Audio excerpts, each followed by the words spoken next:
Okay, so there's a bulletin posted now, which is a reference to a couple of lectures on the kind of mechanics of the constant volume depletion test, which we didn't make through on last Thursday. So you can, I think, review that if you want. I took those from some videos that are on this YouTube channel. So now I've moved everything over to the directory that you usually go into my website and see here. That's this directory here, and then the videos are now posted down here, kind of as a supplement to that last Thursday's lectures. Okay, and I think the notes for those two lectures, the PDF of those, are also posted here. It's supposed to be here. Yep. So, okay, so that should be good to go.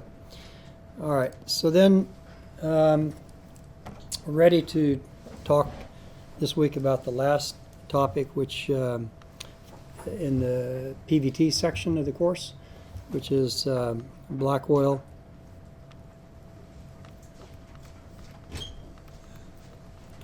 PVT. Chapter 7. I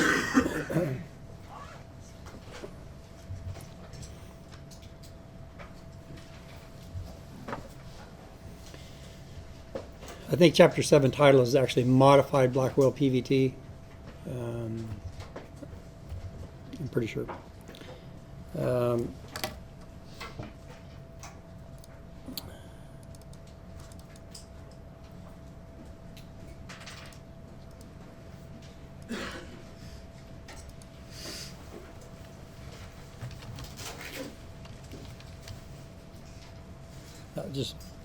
Just black oil PVT. So actually the first couple of sections are just introduction about what's traditional.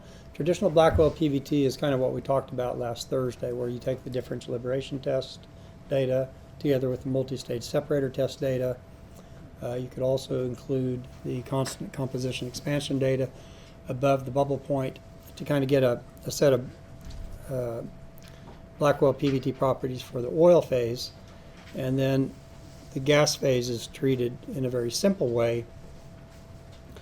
In the traditional black oil formulation, the gas phase is assumed not to contain any oil-forming components in solution. It's kind of like assuming that you have dry air, and no matter how much you cool the windows, that you'll never see condensation on the windows. That's the assumption, okay?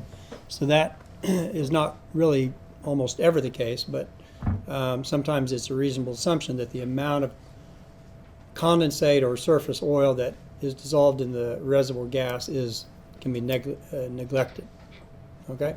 So that's the traditional black oil formulation. And then the modified is just simply where we say that no, the reservoir gas does contain components that when you bring it to the surface and you process it, you're going to make more money because you get some of these components form a surface oil, or what we call it, a surface condensate, okay? Which might be the color of water. It might be yellow like something else, Mountain Dew, or it might be orange, or in theory it could even be black or brown, or any color that a normal oil could be.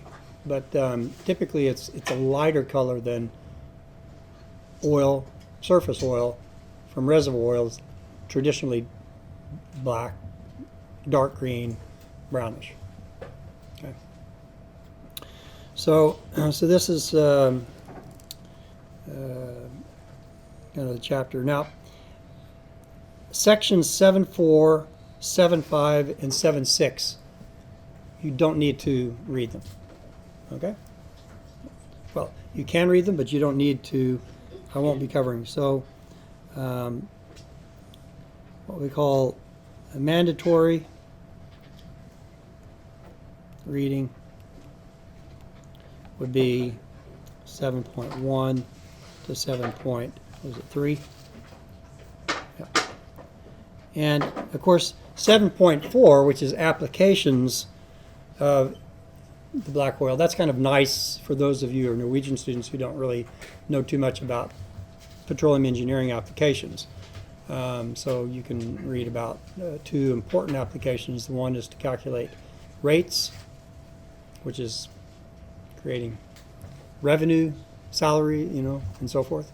Rates from the rate equation, and the material balance, which is kind of like the integral of the rates, which is getting the cumulative amount of oil and gas produced. So these two applications that are talked about in section 7.4 are important applications. You might take a look at them from the perspective that when we finish this week, when we finish the PVT part of the course, we're then going to talk about gas reservoirs, basically dry gas reservoirs for the most part. I might touch in on oil a little bit, but that's another course, so I don't want to. So, but the two topics we're going to talk about starting next week is the rate equation, okay, for gas reservoirs, and the material balance for gas reservoirs, okay? And this applications for 7.4,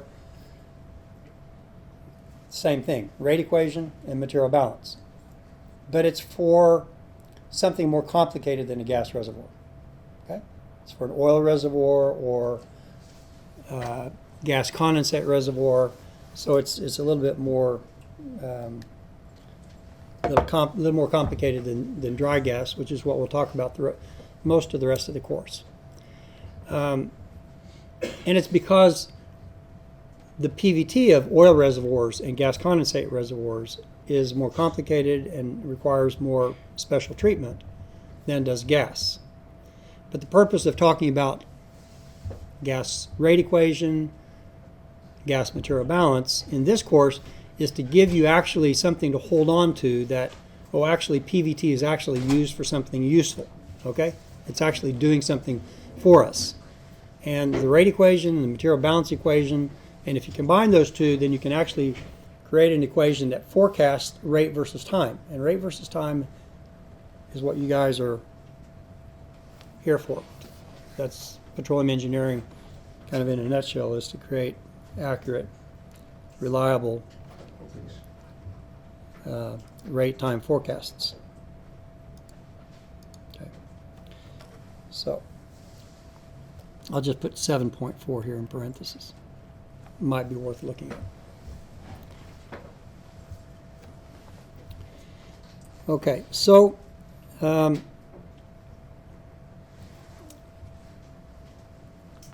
what are some of the characteristics of a black oil PVT formulation? Well, the first thing is that you only have two, what we're going to call pseudo components, okay? Components, normal components are like methane, ethane, propane, okay, and decane and so forth. But in this formulation, there's basically just two components.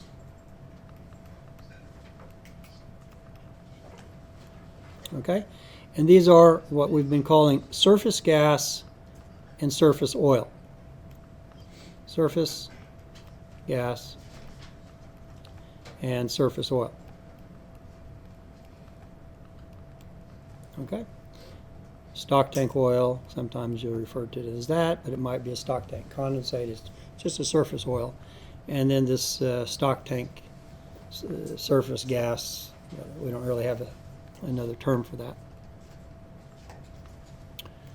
So these are the two components. And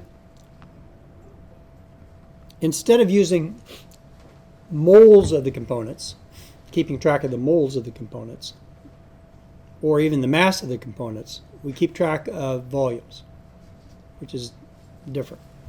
So we quantify amounts in volume. And because they're both surface, they're by definition surface components, we're going to say these volumes in volumes, but they're at surface condition volumes.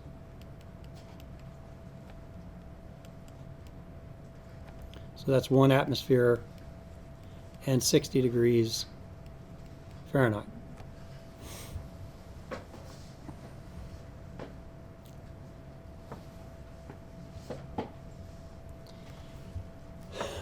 So when you talk about a material balance, we don't want to lose stuff, okay?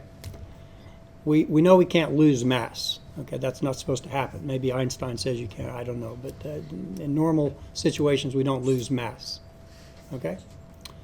And not even moles. But here, you kind of have to keep track of volumes.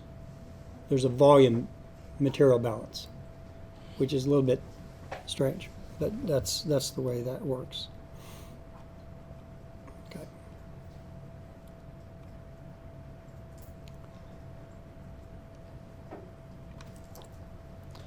All right, SG and SO. If I'm going to use shorthand, if I get tired of writing out surface gas and surface oil, I'm going to use capital SG for surface gas, capital SO for surface oil. Okay. Or use the symbols.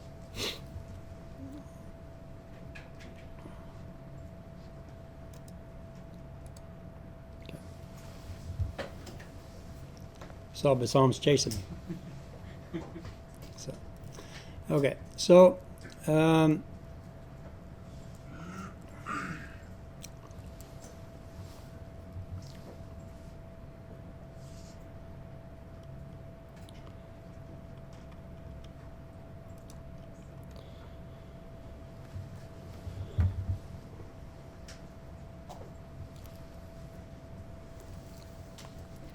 So the next thing that we'll notice is that we're going to use these black oil PVT to describe the two phases that actually flow.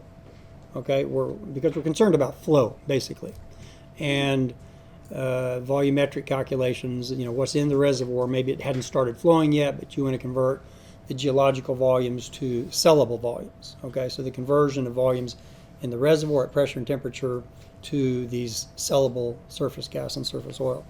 So we're basically wanting to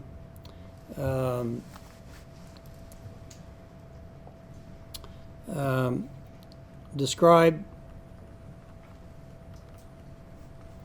the gas phase at some pressure and temperature, and the oil phase, or the oil phase at pressure and temperature. Okay? We want to know the gas density. We want to know its viscosity.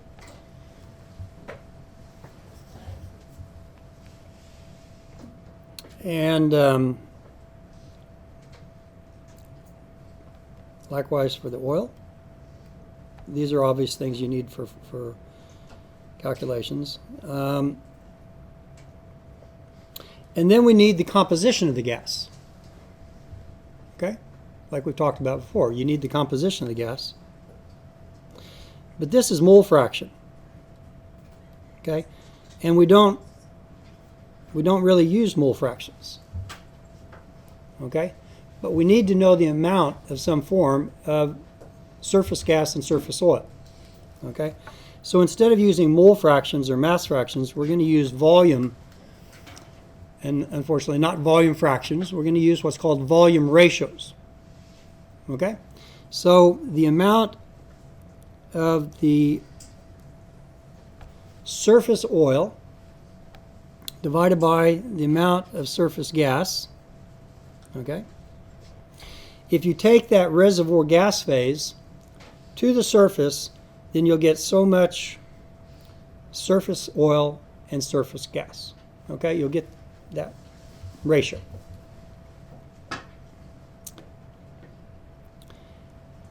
Likewise, for the oil phase, we want to know the amount of surface gas if we take a reservoir oil phase, cubic meter of oil down somewhere, at pressure and temperature, and we bring it to the surface, how much surface gas do we get and how much surface oil do we get? Now we use a gas-oil ratio.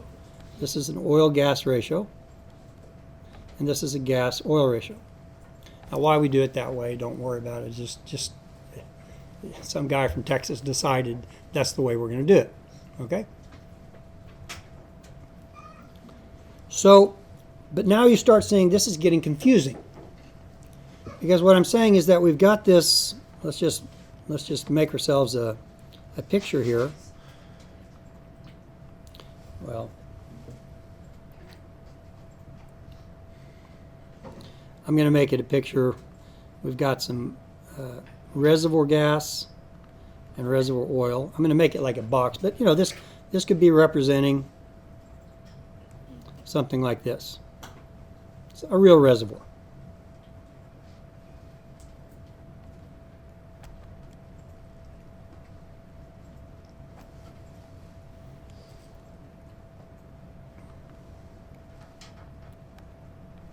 Okay, but I'm just going to make it look like a box, just for simplicity. So if I take all of this reservoir gas here through a process at the surface, maybe a two-stage separation, then we're going to get this. This is the gas we're talking about up here, and we're going to get some surface oil from that. Probably, maybe a little bit, maybe a lot. Surface oil. If we take all this oil here separately, and let's say we put it through the same two-stage separator process, we get some gas off, get some more oil, go to stock tank conditions, get some gas off of that, two-stage separation, and now we get some surface oil coming from the reservoir oil, and we get some surface gas coming from the reservoir oil. Okay? Are you totally confused? Okay? The thing is that we're calling it the same thing. This VG here is not the same as this VG up here. So the confusion comes in that I'm calling surface gas volume the same thing that up here as I am down here. That's eventually going to get confusing. Okay? So what we do is we use the nomenclature and we say, well, the surface gas that evolves from a reservoir gas, okay, is going to be written like this. Surface gas from reservoir gas. Surface gas from reservoir oil. And then now everything's clear. Clearer. Surface oil from reservoir gas. Surface oil from reservoir oil. Now, when I told you the traditional black oil PVT table, what did I say about the traditional black oil PVT table? What was the deal? There was no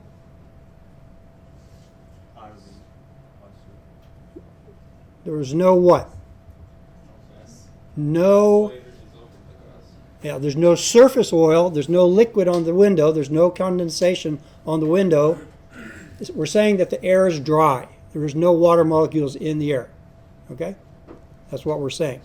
So in that case, the traditional black oil table says that VOG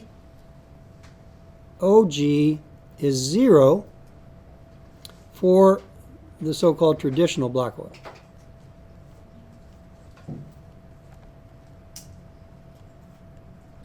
Okay? And that was what was being used up to around 1970 when Equifisk was discovered, and they found out that, that's not a good assumption. You lost a lot of hundreds of millions of barrels if you just ignored it. Okay? There was a lot of stuff lost.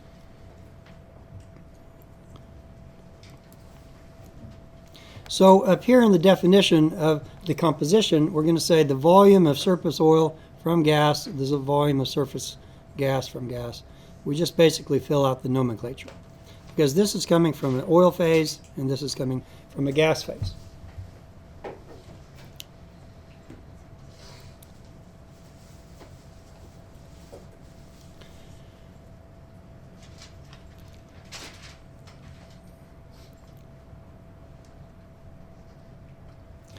And then the last thing that we want to describe is what happens to the volume of that reservoir gas here at pressure and temperature. This is at pressure and temperature. When we take that reservoir gas volume and we bring it to the surface, the last thing that we want to know is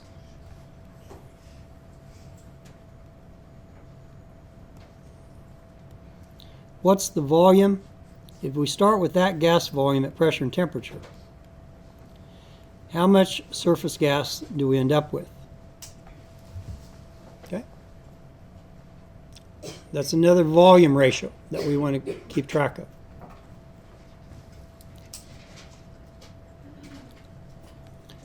And likewise for the oil phase, if we take this many cubic meters of oil at P and T, we want to keep track of how much does that oil shrink when it goes to the surface. So that's kind of it's not the shrinkage factor, but it's kind of the inverse of the shrinkage factor, right? If we start with 1 cubic meter of oil down in the reservoir and we get to the surface and we get a half a barrel up here, then that shrinkage is 0.5, right? But the ratio that we keep track of, because this guy from Texas, thinking upside down, he says, well, let's not talk about shrinkage factor, let's talk the inverse, and let's call it a formation volume factor, okay? A formation volume factor. So we have names for both of these, and this is BO, okay? BO, and this is BG.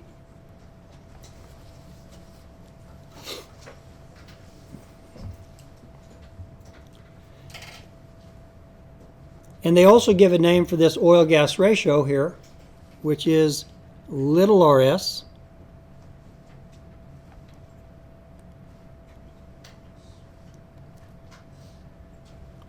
and they give a name for this gas-oil ratio, which is big RS. Okay?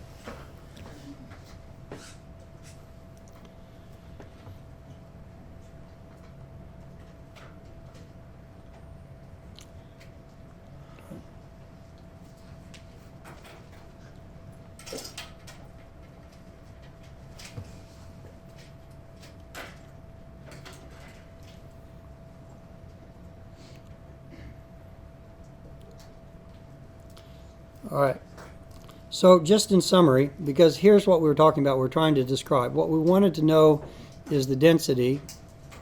We wanted to know the composition. We kind of have that through this ratio. And then we wanted to know, I don't know, for some reason, this formation volume factor. Okay? For the gas, basically you're interested in how much does the gas expand from the 1 cubic meter down here to the much larger volume at standard conditions. It's called the expansion factor. The expansion factor would be the inverse of that. We're interested, does it expand 200 times or 300 times or 100 times? But that would be the inverse of that. So we have to think, I don't know what you want to call it, the inverse of the expansion factor. That's called the formation volume factor. So both of these are formation volume factors. Formation volume factors. Okay. Now that's only if the temperature is reservoir temperature, because that's the conditions in the formation, right?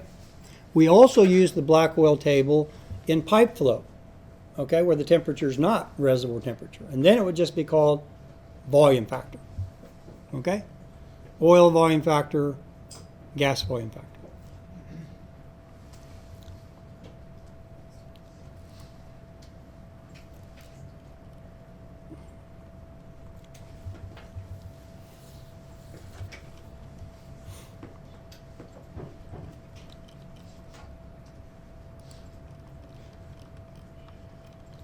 Okay, so the black oil table is just summarized. So what is a black oil PVT table.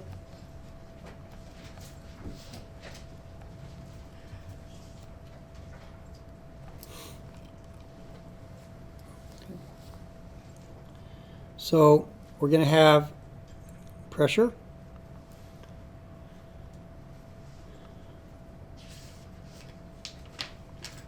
you're going to have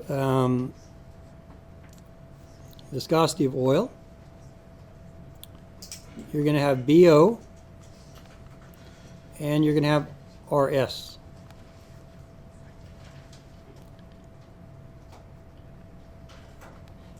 Okay, and these three columns of numbers constitute the oil phase black oil table. It's half of the table. This is for the oil phase. Okay? And of course there's some temperature. You'll have one table for a given temperature. If you have 5 temperatures, then you got 5 tables. Half of the table is for the oil phase, and half of the table is for the gas phase. Well, for the gas phase, we have the gas viscosity, the BG, and the little rs. Okay? And that's our gas phase at pressure and temperature. Okay?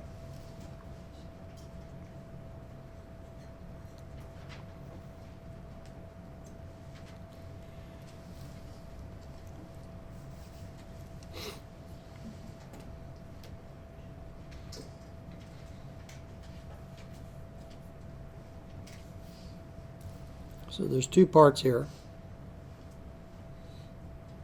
And then there's another 2 parts. The oil phase has 2 parts, and the gas phase has 2 parts. Okay? So we're going to end up with like 4 quadrants, so to speak. Okay. So the first part of this table is what we're going to call the saturated table. Okay? I need to move this over so I can get a little more space here. In fact, I'm going to move it down here. Is that okay? Right. I heard no, no. Had you said no, I would have done it anyway. So anyway, so we've got this oil phase table and the gas phase table. Now,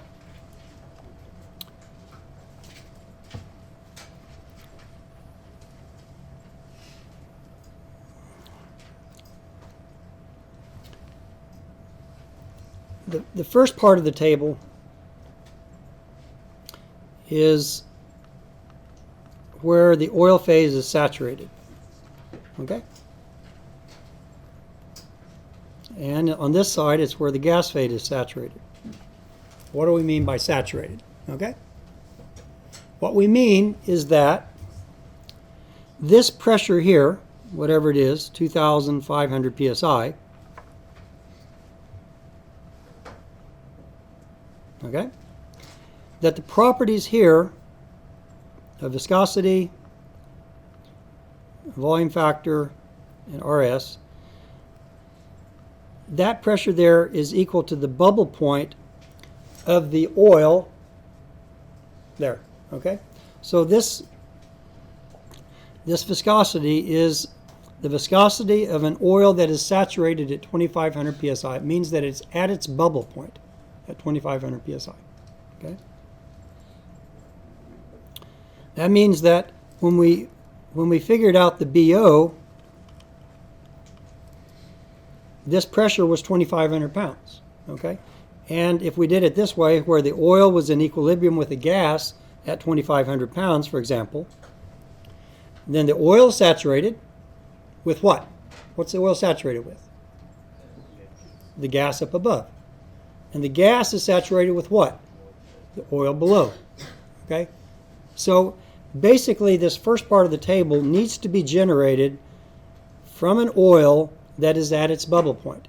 The easiest way to get that oil at its bubble point is to put it together with a gas. Okay?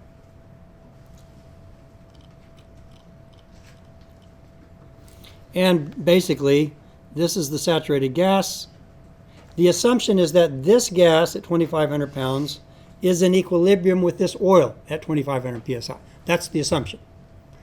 Okay, so if you've got the same pressure, 2,500 on both sides of the table at 2,500 pounds, that oil is in equilibrium with that gas. Okay, as if they were cozying together.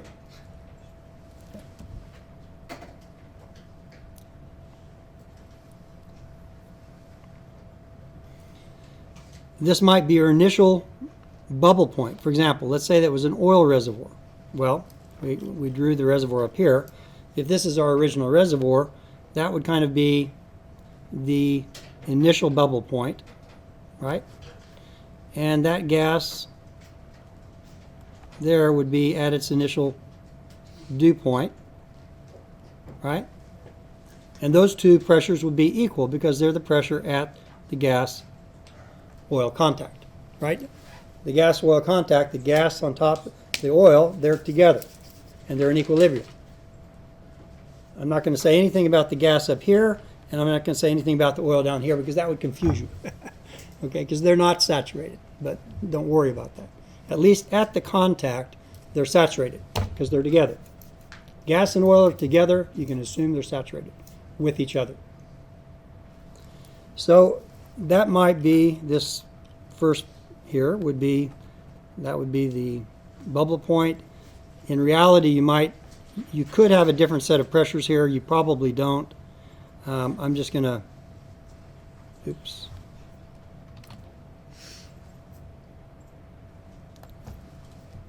You could, in some of these programs, you could have a separate set of pressures here, but in that case, that would be the dew point initial of the reservoir. Okay, for this system,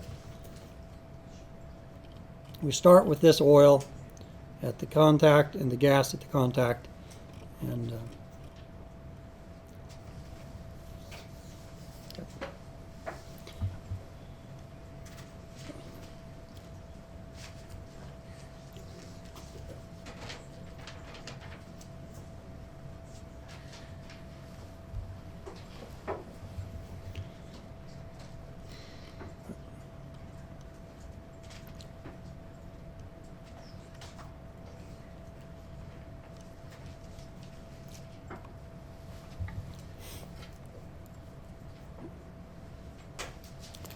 okay.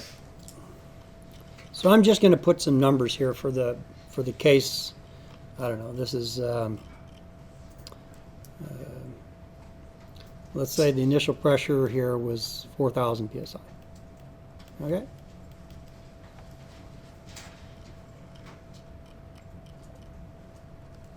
And I'm going to tell you that the BO, I'm going to use the number 2 because it's easy. It's probably closer to 1.5, but I'll just use the number 2 here.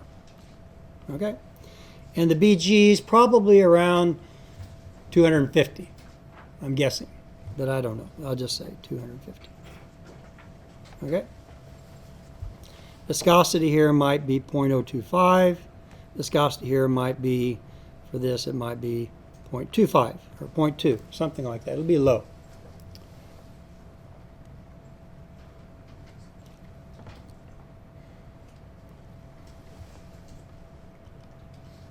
And the gas oil ratio here might be, I don't know, in the units, what do you want?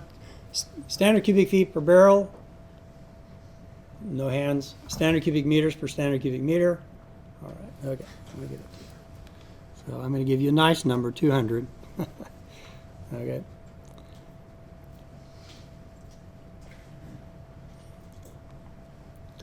And then the little rs, you're going to make it difficult for me. It's probably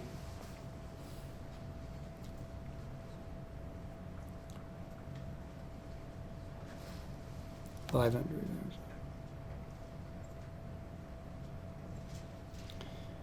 Okay, so this is certain units. It's units I'm using here is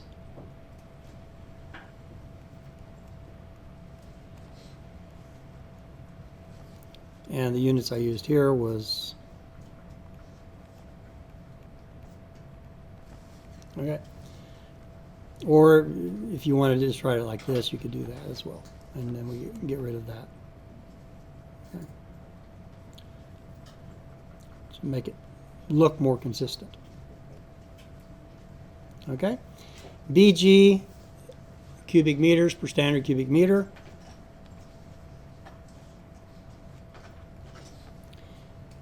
BO, cubic meters per standard cubic meter. And viscosity, centipoise.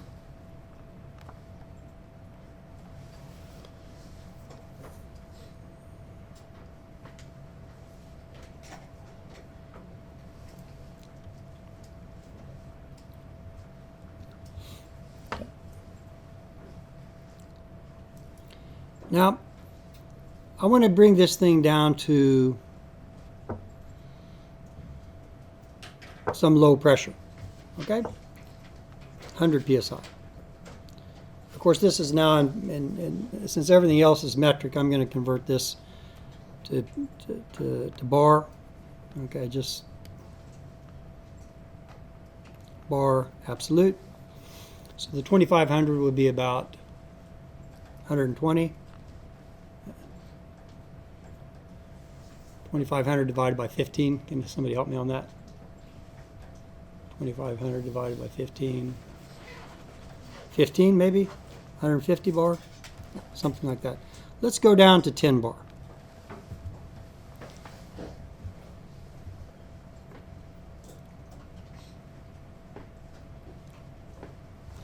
And how we're going to get there is that I'm just going to take this original entire reservoir and play God, Allah, Mother Nature, whatever you believe in. I'm going to play, and I'm going to say I'm going to take that whole thing, and I'm going to make enough room. I'm going to make enough room down in the pores to bring the entire system to 10 bar. Okay? So if you just bring this whole system to 10 bar, okay, and just equilibrate it. So then you'll have much bigger volume, okay? The oil's going to shrink, right? And the gas is going to get real big. But in this, I don't know, we've got to have a third dimension to get this here. But we just expand this thing down to 10 bar. And we've got this little bit of oil and a bunch of gas, okay?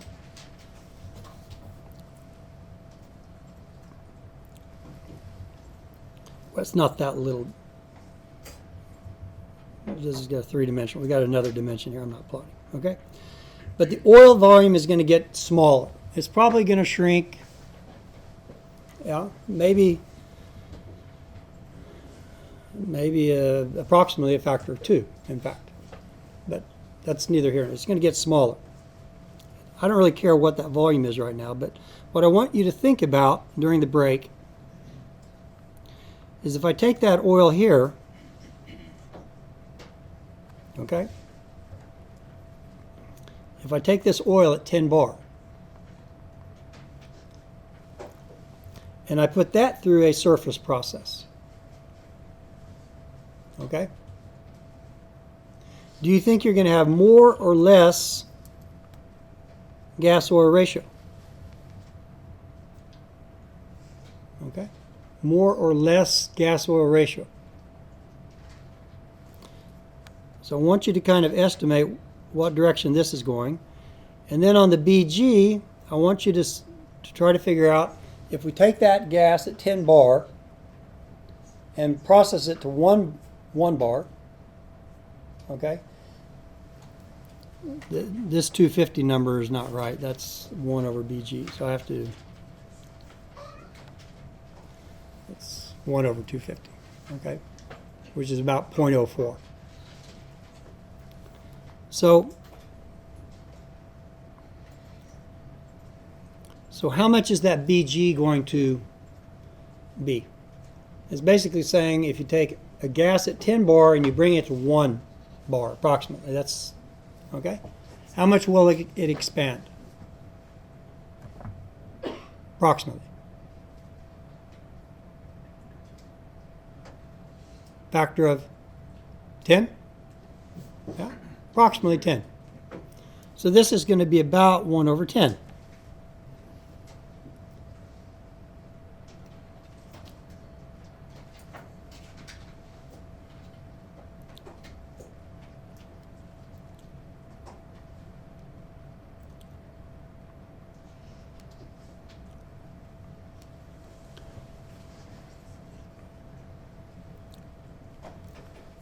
So I want you to think about how will this BO change if we take this oil that's been shrunk down to some smaller volume.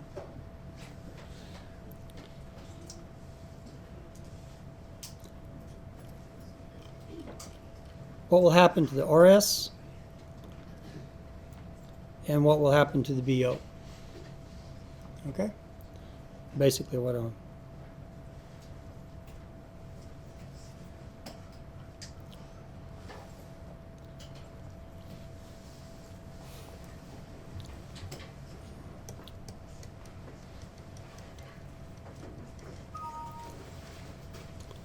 Okay, so we'll take a break.